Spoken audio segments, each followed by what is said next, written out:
Hello friends, मेरा नाम प्रीति है और आपका बहुत बहुत स्वागत है आपके इस यूट्यूब चैनल पर जिसका नाम है लेट्स ब्रेक इट। हम एनटीए यूजीसी नेट पेपर 1 की तैयारी करते हैं हिंदी में।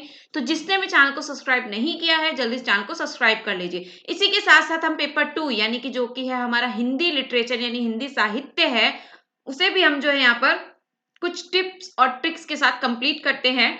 तो फटाफट से चैनल को सब्सक्राइब कर लीजिए। और अगर कोई जो है टेलीग्राम चैनल पर जुड़ना चाहता है हमारे साथ, यानी कि हमारे जो रेगुलर क्लासेस जो होती है उसके पीडीएफ और जो हम पढ़ते हैं जिन नोट्स है वो नोट्स वगैरह वो सब चीजें आपको इसी टेलीग्राम ग्रुप पर जो है प्रोवाइड कराए जाते हैं। तो फटाफट से टेलीग्राम ग्रुप से भी जुड़ जाइए जिसका नाम है let's break NET JRF with Preeti. ये आपको जो है वीडियो के डिस्क्रिप्शन बॉक्स में इसका लिंक मिल जाएगा। और अगर कोई परेशानी आती है, कोई दिक्कत आती है, आप इससे जुड़ नहीं पाते हैं, तो आप मुझे अपने कमेंट के थ्रू भी बता सकते हैं, तो वहां पर भी समस्या को सुलझाया जाएगा।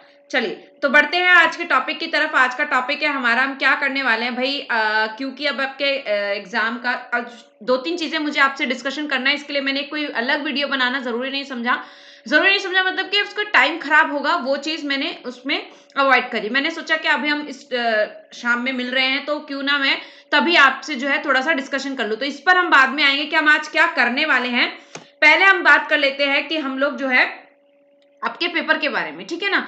अब प्रॉब्लम ये आ रही है भाई, क्वेश्चन आ रहा है कि एग्जाम होगा नहीं होगा, क्योंकि डाइसी है। टुडे इज 8 ऑफ अगस्त, यानी कि आज 8 अगस्त हो चुकी है और अब तक जो है आपके एडमिट कार्ड्स तो छोड़ो, इवन सब्जेक्ट वाइज डेट भी नहीं आई है।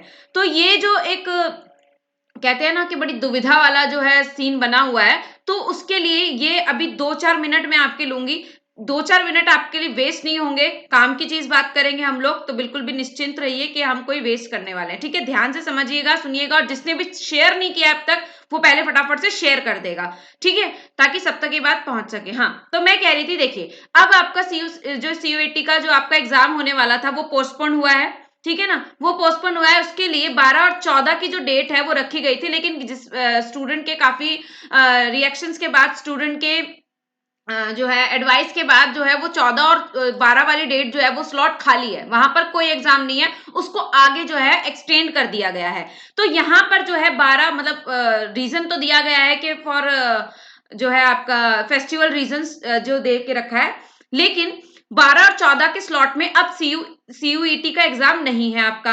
तो एक चीज तो यहाँ पर पक्की हो गई है कि वहां पर कोई एग्जाम नहीं है, यानी कि स्लॉट तो खाली। भाई क्लैश होने के चांसेस तो यहीं पर खत्म हो गए हैं आपके, ठीक है। लग रहा था ना कि दोनों एग्जाम क्लैश हो जाए, ना कोई ऐसी दिक्कत ना आए कि दोनों एग्जाम साथ में पड़ जाए, तो ऐसा वाला तो केस अब एकदम खत्म हो चुका है। एनटीए ने ये तो बिल्कुल खत्म कर दिया है। दूसरी चीज अब ये है कि आपका एग्जाम यानी कि एनटीए नेट का एग्जाम, आपका नेट का एग्जाम अब उस दिन होगा या नहीं होगा। तो ज्यादातर चांसेस तो लग रहे हैं कि हो जाएगा, क्योंकि वो स्लॉट एकदम खाली है।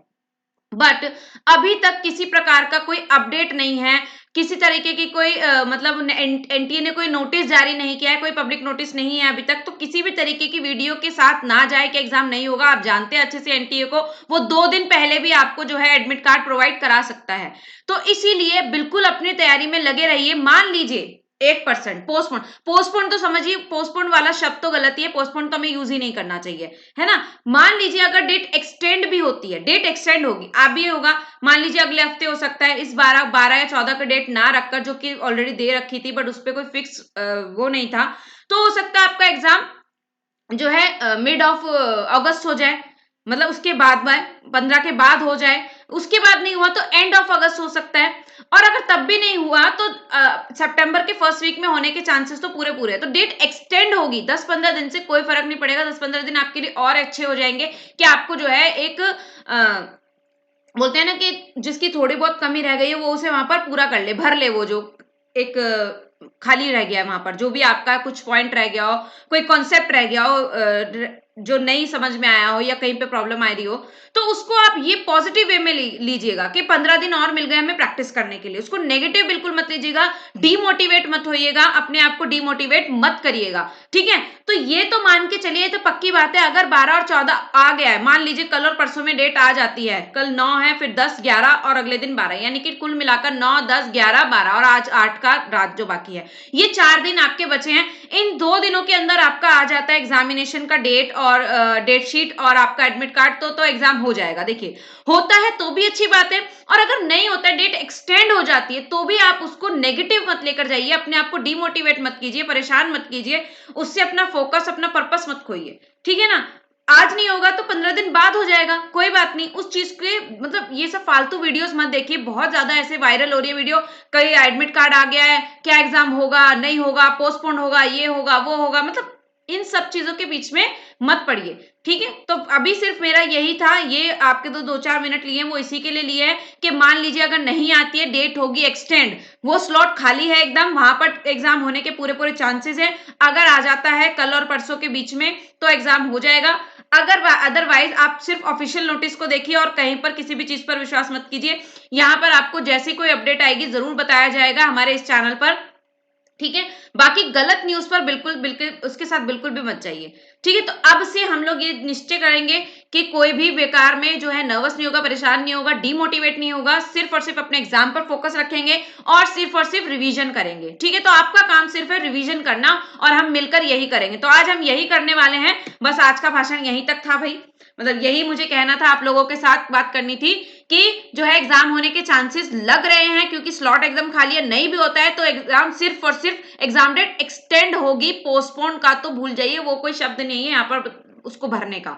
एक्सटेंड का मतलब होता है आगे बढ़ना, तो वो चीज आगे बढ़ जाएगी आपकी डेट, बस इतना हो सकता है। वो भी कितनी, जब लास्ट टू लास्ट तो सितंबर फर्स्ट वीक ही जा सकता है, उससे ज्यादा आगे भी नहीं बढ़ेगा। तो बस मान के चलिए कि 15 दिन अगर होती है एक्सटेंड तो 15 दिन ही आपके पास होंगे, 15 से 20 दिन, बस उससे ज्यादा नहीं। चलिए तो अब हम प्रैक्टिस पर ध्यान दे लेते हैं, रिवीजन पर ध्यान दे लेते हैं। तो आज हम करने वाले परिणाम उन्मुख बैच के अंतर्गत क्या, पुराने प्रश्न पत्र में पूछी गई महत्वपूर्ण काव्य पंक्तियां 2018 से लेकर रिसेंट में 2021 तक जो आपकी काव्य पंक्तियां आई हैं, किस तरीके से आई। सबसे पहली चीज हम क्या डिस्कस करेंगे यहाँ पर कि क्वेश्चन कैसा आता है, ठीक है, किस तरीके से, किस टाइप से।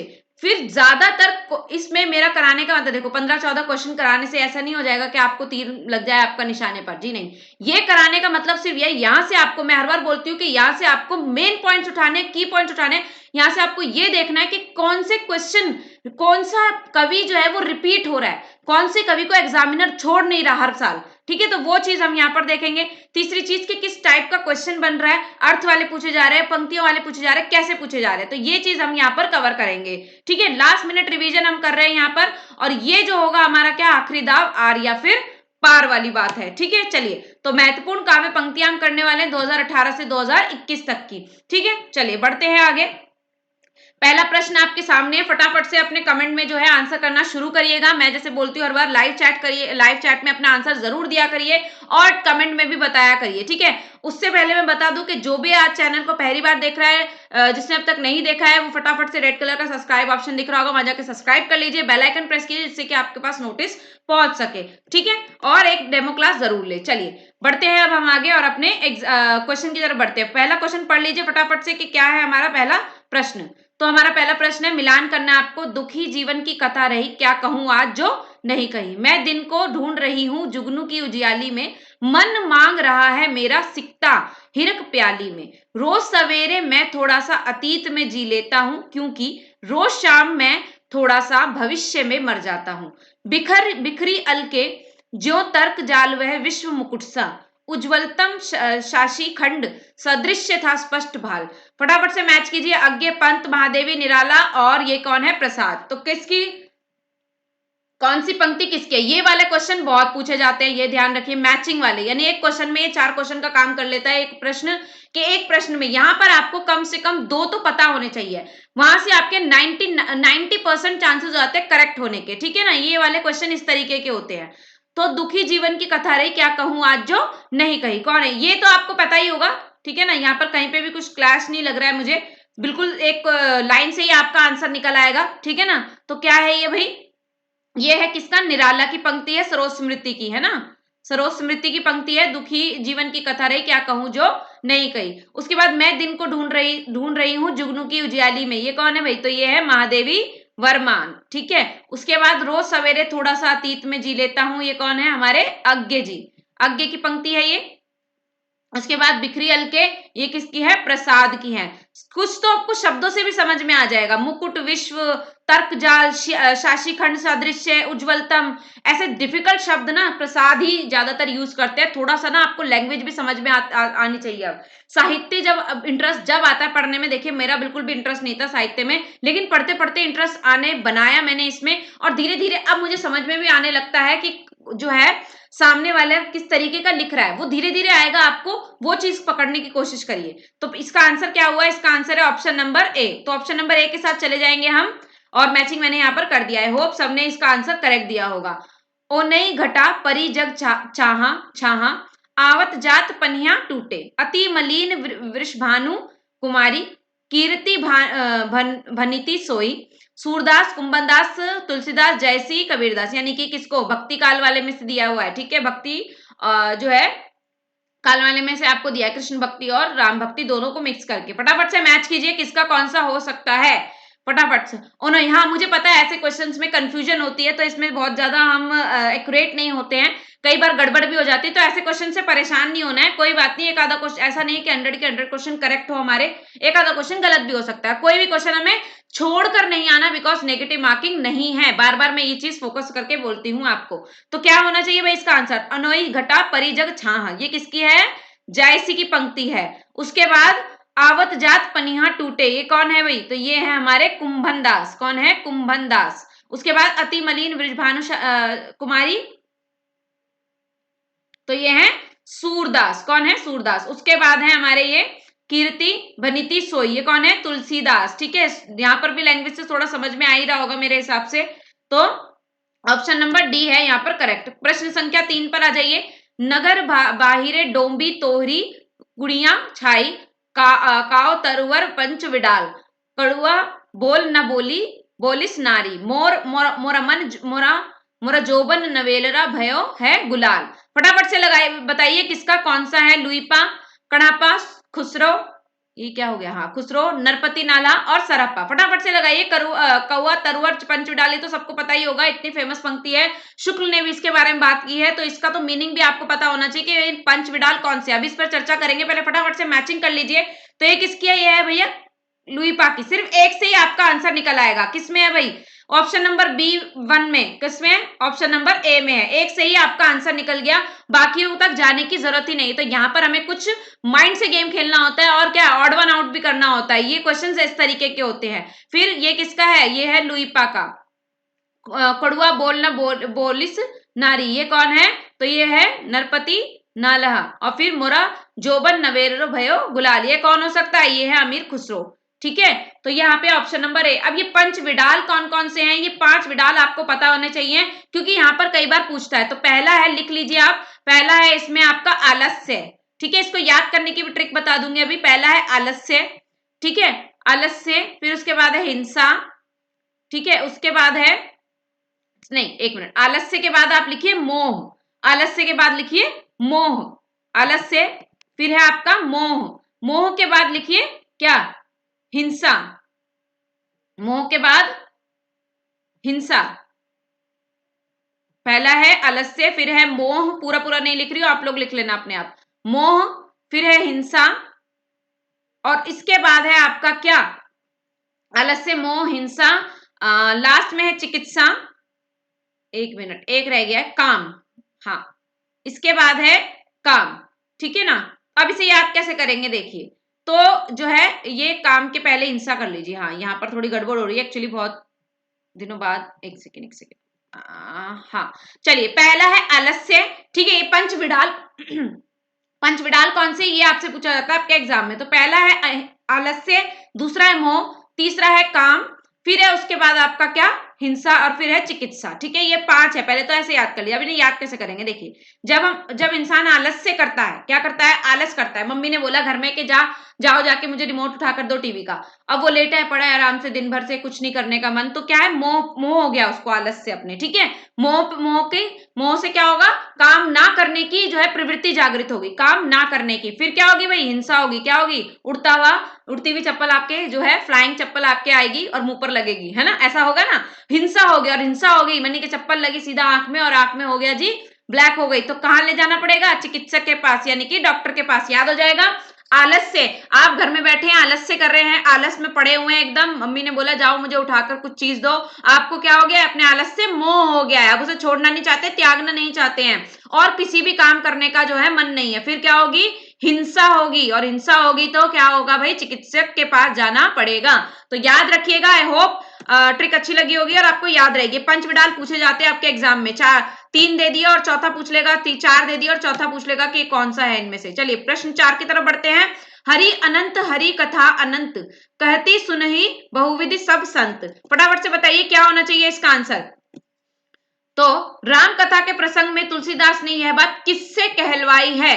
तुलसीदास की स्वयं की उक्ति है, काकभसुंडी की उक्ति है, याज्ञवल्क्य की उक्ति है, वल्क्य, या फिर शिव की उक्ति है। फटाफट से देखिए ऑप्शन और आंसर कीजिए क्या है इसका आंसर। नंबर डी, शिव से इन्होंने कहलवाया है। ठीक है, रस गगन गुफा में, अब देखो 2 टाइप के क्वेश्चन हमने देख लिया अब तक यहाँ पर। एक तो मैचिंग के लिए आ गया कि डायरेक्ट पंक्ति दे दी और आपसे पूछा गया कि ये पंक्तियां किसकी है। दूसरा क्वेश्चन हमने क्या देखा कि यहाँ पर ये भी पूछेगा कि ये जो पंक्ति तो है तुलसीदास की, बता दिया, लेकिन किससे कहलवाई है। ठीक है, जहां पर आपके पास ऑप्शन ज्यादा होते हैं, कंफ्यूज होने के चांसेस ज्यादा होते हैं, वहां पर ऐसे क्वेश्चन करता है एग्जामिनर। अब तीसरा आ गया आपका, रस गगन गुफा में अजर झरे, उपजा सुमिरन जाप करे। उक्ति में गगन गुफा का अभिप्राय, यहाँ पर कोई एक उठा लेगा यहाँ से शब्द और उससे पूछेगा आपका अर्थ। तो यहाँ पर गगन गुफा का अर्थ क्या है, रस गगन गुफा में अजर झरे, अपजा सुमिरन जाप करे, मूलाधार चक्र, सहस्त्रार चक्र, अलौकिक गुफा, आसमान में स्थित गुफा। क्या होना चाहिए, तो इसका आंसर है ऑप्शन नंबर बी। क्या है, ऑप्शन नंबर बी है। अब प्रश्न संख्या 6 पर आ जाइए। तो यहां पर आपको मैचिंग करना है। पंडित सल सत बखानई, 9 लख पात्र आगे नाचे, 12 बरिसले कुकुर जिए, बजिए घारे निशान रान चौहान चौक दिस। तो ये कौन है, कहां से पढ़ रहे हैं भाई, आदिकाल आ गया है ना, यानी कि उससे पहले वाला साहित्य जो है आदिकाल के अंतर्गत जो हम पढ़ते हैं, क्या सिद्ध और नाथ के अंतर्गत आ गया। तो देखिए किसका है, तो पंडित असल सत बखाना, इसको तो रट लीजिए किसकी है, ये सरहप्पा की है। इस पंक्ति के लिए बच्चन सिंह ने सरहप्पा को कहा है कि प्रथम जो है एक एग्जैक्ट शब्द तो मुझे याद नहीं है कि, लेकिन क्रांतिकारी कवि इस तरीके का कुछ बात की है कि सरहप्पा को माना है कि इनके शब्दों में काफी जो है ये डांटते फटकारते, कबीर को ये कहा जाता है ना, कबीरदास जी जो है वो पंडितों और मौलवियों को क्या करते हैं, डांटते फटकारते नजर आते हैं। तो पहला जो क्रांतिकारी रूप दिखाई देता है बच्चन सिंह के अनुसार वो सरहप्पा का है। ठीक है, तो ए का ऑप्शन है थर्ड वाला, तो किसमें है भाई, ऑप्शन नंबर बी में है, यानी ये 9 लख पात्र आगे नाचे, कौन है, ए, ऑप्शन नंबर ए गोरखनाथ। 12 बरस ले किसका है, जगनिक का है, कहा है जगनिक, नीचे है भाई, ये रहा 5वें नंबर पर। फिर है आपके कौन सा, ये चंद्रबरदाई का है, ऑप्शन नंबर डी। तो आंसर क्या हो गया, ऑप्शन नंबर बी हो गया। ठीक है, अगला आइए क्वेश्चन पर। यो ही मन मेरा, यो ही मन मेरो, मेरे काम को ना रहो माई, श्याम रंग है करीब सामान्य श्याम रंग में। ठीक है ना, मतलब क्या कह रहा है, श्याम रंग में रंग गया है। चलो ये तो मैंने बता ही दिया आंसर। काव्य पंक्तियों में कोई गोपियां भक्त कहना क्या चाहते हैं, कोई गोपियां या फिर भक्त क्या कहना चाह रहे हैं, ये क्वेश्चन कर रहा है आपसे। तो ये लाइनों का मतलब क्या है ये पूछ रहा है। तो तीसरा हमें मिल गया यहाँ पर कि अर्थ पूछा जाता है आपसे पंक्तियों का। अगर आप देखिए सारी पंक्तियां तो हम पढ़ नहीं सकते, लेकिन आप फोकस रह के उसको ध्यान से पढ़ेंगे तो कहीं ना कहीं आंसर तक आप पहुंच जाएंगे, क्योंकि सभी आंसर करेक्ट नहीं होते हैं। ठीक है ना, श्री कृष्ण के रंग में रंग कर मेरा मन काला हो गया है, मेरा रंग पहले से काला है इसलिए श्री कृष्ण के रंग में रंगा है। कितने सिली, दोनों ही कितने सिली हैं। तो इनको कट करते हैं तो डायरेक्ट आप आंसर की तरफ बढ़ेंगे, एक और दो जिसमें कट कर दो, ए में है, बी में है, डी में है, तो बचता क्या है, सी ऑप्शन नंबर। तो यानी कि श्री कृष्ण के रंग में रंग कर मेरा मन उन्हीं के जैसा हो गया, बिल्कुल करेक्ट। मेरा मन श्री कृष्ण के वश में हो गया, दोनों ही एकदम सही पंक्तियां हैं। तो बताइए इस तरीके से आप जाएंगे, जरूरी नहीं पहले हम देखते ही पढ़ते ही डर जाते हैं, अरे ये पंक्ति तो मैंने कभी पढ़ी नहीं है भैया कैसे आ गई। अरे भाई आगे बढ़िए, उसको पढ़िए, क्वेश्चन देखिए, तब जाकर आपको वो जो है मिलेगा। समझ रहे हैं आप, तो यहां पर जाइए और मतलब कि आंसर को लॉजिकली भी सॉल्व करने की कोशिश की। तो ऑप्शन नंबर सी इसका करेक्ट आंसर हुआ। फिर से आ गया सुम्मिलित करने वाला। अब ये आधुनिक वाला हिस्सा है आपका, पहले पढ़ा था हमने आधुनिक, तो पहले आगे ये को देखा था। आप कौन है, मैं बकता नहीं हूं कविताएं इजाद करता हूं गाली, इस वक्त जबकि कान नहीं सुनते हैं कविताएं, कविता पेट से सुनी जाती हैं। आज फिर शुरू हुआ जीवन, आज मैंने एक छोटी सी सरल सी कविता पढ़ी, मैं नया कवि हूं इसी से जानता हूं सत्य की चोट बहुत गहरी होती है। अब ऑप्शन है आपके पास धूमिल, श्रीकांत वर्मा, सर्वेश्वर दयाल, रघुवीर सहाय, अरे यहां से रह गया है, रघुवीर सहाय, उसके बाद है शमशेर बहादुर सिंह। तो ऑप्शंस यहाँ पर है आपके पास, विकल्प यहाँ से चुनने आपको, ध्यान से पहले मैचिंग कर लीजिए, ये लीजिए और फिर लगाइए। क्या है, मैं बकता नहीं हूं, कविताएं इजाद करता हूं। फटाफट से देखिए और आंसर बताइए क्या होना चाहिए, क्या होना चाहिए भाई आंसर। मैंने फिर से दिखा दिया आपको। तो ये किसकी है, करता हूं इजाद, तो ये कौन है, सर्वेश्वर दयाल सक्सेना। इस वक्त जबकि कान नहीं सुनते हैं, कविता पेट से सुनी जाती है, कौन है ये, तो ऑप्शन नंबर सी यहां पर हमारा करेक्ट है, ऑप्शन नंबर सी। ठीक है, 1 एक सेकेंड, हाँ आगे बढ़ गए भाई हम। तो ये किसका है, धूमिल का। ठीक है, मुझे यहां पर कुछ तो गड़बड़ लग रही है, एक मिनट दीजिए। हाँ चलिए, ठीक है ना। आज फिर शुरू हुआ जीवन, आज मैंने एक छोटी सी सरल सी कविता पढ़ी, ये किसका है भाई, सी वाला ऑप्शन, 4th नंबर, यानी कि रघुवीर सहाय। ठीक है, मैं नया कवि हूं इसी से जानता हूं, यहां पर मुझे कुछ गड़बड़ लग रही है, इसको अभी हम छोड़ते हैं यहीं पे, इसको ऐसे ही छोड़ दो। ठीक है, मैं नहीं चाह रही कि आपके पास गलत आंसर पहुंचे, तो इसको यहाँ पर छोड़ रहे हैं अभी हम। इसका आंसर मैं आपको टेलीग्राम ग्रुप पर करेक्ट करके दे दूंगी। ठीक है, तो इस क्वेश्चन को डाउट में छोड़िए, आप भी देखिए। ठीक है ना, इसको आप लोग कमेंट में बताइएगा कि क्या गलती हुई है, कहां पे इसको करेक्ट करना है, जरूर बताइएगा क्वेश्चन नंबर 8 को। ठीक है, चलिए आगे बढ़ते हैं, प्रश्न संख्या 9 पर आते हैं। दोनों का हठ था दुर्निर्वार, दोनों ही थे विश्वासहीन। कामायनी की उपरोक्त पंक्तियां या पंक्ति से क्या आशय है। देखिए, श्रद्धा और मनु के बीच विश्वास खंडित हो गया है, वो कोई किन दोनों की बात कर रहा है ये यहाँ पर पता लगाना है आपको। ईड़ा और मनु में हठ धर्मिता बढ़ गई है, देव और दानव दोनों हठी और विश्वासहीन थे, या फिर आकुली और किलात मनु से यज्ञ के लिए दुर्निर्वार हट कर रहे थे। फटाफट से बताइए option number A B C D क्या होना चाहिए। So the answer is option number C, 9वें का है ऑप्शन नंबर सी, देव और दानव दोनों हठी और विश्वासहीन थे, दोनों का हठ था दुर्निर्वार, दोनों ही थे विश्वासहीन, इसका अर्थ ये हुआ। प्रश्न संख्या 10 की तरफ बढ़ते हैं। और अब तो हवा भी बुझ चुकी है और सारे इश्तेहार उतार लिए गए हैं, जिनमें कल आदमी अकाल था। क्या था, अकाल था। बताइए, नागार्जुन, मुक्तिबोध, धूमिल, लीलाधर, जगुड़ी, किसका होना चाहिए आंसर, क्या है मतलब इसका करेक्ट आंसर। तो इसका आंसर है ऑप्शन नंबर सी, धूमिल की ये पंक्तियां। अब आपने यहाँ पे नोटिस किया, चलिए इसकी बात थोड़ी अंत में करेंगे कि किस पे आपको फोकस करना है। मैं एक बार बता दूंगी आपको कि लास्ट मोमेंट पे आप किसे पढ़ सकते हैं और किसकी पंक्तियां 101% जो आपको देखने को मिल सकती है। आगे बढ़ते हैं प्रश्न संख्या 11 पर। प्रश्न संख्या 11 पर आने से पहले मैं कहूंगी कि जिसने भी शेयर नहीं किया है, शुरुआत में मैंने नहीं बोला आपको कि शेयर कर दीजिए, फटाफट से, जिसने नहीं किया, जो अभी जुड़े हैं या फिर जिन लोगों ने शेयर नहीं किया, फटाफट से शेयर कर दीजिए गाइस, और सब्सक्राइब करिए चैनल को फटाफट से। चलिए, हिंसा नल से शांत नहीं होता हिंसा नल, उक्त पंक्तियां किस काव्य रचना से है। काव्य रचना बताना, रचनाकार नहीं पूछ रहा है। कुरुक्षेत्र, जयद्रथ वध, उन्मुक्त या फिर अशोक की चिंता, ए बी सी डी क्या होना चाहिए। तो आंसर है ऑप्शन नंबर सी, उन्मुक्त से है, या जो कविता है हिंसा नल से, शांत नहीं होता हिंसा नल, उन्मुक्त कविता से है ये। प्रश्न संख्या 12, बाली को सुपूत कपिकुल पुरहुत, रघुवीर जो दूत भरी रूप विकराल को, उक्त पंक्तियां किस रचनाकार की है। केशवदास, तुलसीदास, सेनापति या फिर मतीराम, किसकी होनी चाहिए, फटाफट से देखिए option number A B C D क्या है। आप लोग तुलसीदास के साथ चले जाएंगे ऐसा लग रहा है ना, नहीं, पर ये तुलसीदास नहीं है, कौन है, ऑप्शन नंबर सी, सेनापति इसका करेक्ट आंसर है। अब यहाँ पर एक चीज नोटिस करिए आपने कि आधुनिक में अगर मैं बात करूं तो धूमिल यहाँ पर भी आए, ठीक है ना। उसके बाद धूमिल को हमने यहाँ भी देखा, आगे धूमिल, ये कुछ ऐसे रिपीटेड हैं लोग जिनको हमें देख लेना चाहिए, छोड़ना नहीं चाहिए एग्जाम के नजरिए से।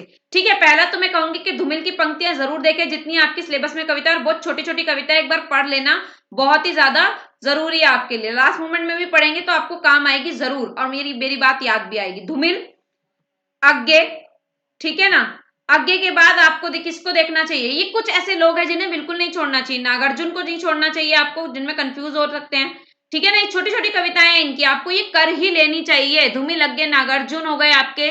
उसके अलावा मैं बात करूं तो सर्वेश्वर दयाल की कुछ कविताएं जो रिपीटेड हो रही है, वो सिर्फ उनको जो आपके एग्जाम में पूछी गई है वही, ठीक है। तो ये कुछ लोग हैं जिनको हमें बिल्कुल भी नहीं छोड़ना चाहिए, और अकॉर्डिंग टू इसके आप देख सकते हैं। तो ये थे आपके 2000 कब से, ये प्रश्न थे आपके पीवाईक्यू जो थे, ये कब के हैं, ये आपके हैं पीवाईक्यूज 2018 से लेकर 19 तक के। ये सिर्फ 2018 से 19 तक के आज हमने कवर किए हैं। नेक्स्ट क्लास में हम देखेंगे 19 के बाद के, यानी कि 20 और 21 वाले। यहाँ पर मैंने आपको दिया है ना, शुरुआत में बताया कि हम कितना 2018 से 2021 तक के करेंगे। तो आज 2 ईयर के हमने यहाँ पर देख लिए हैं। यहाँ से आपको लेना सिर्फ इतना है, काम सिर्फ ये है आपका कि यहाँ से आपको ये चीजें उठाने के क्वेश्चन कैसे पूछे जाते हैं, ठीक है ना, किस तरीके से। और मैंने सिर्फ यहाँ पर आपको ये है कि आपके माइंड में जो एक प्रेशर होता है पंक्तियों का, उसको कम करने के लिए वीडियो जो है रखी है।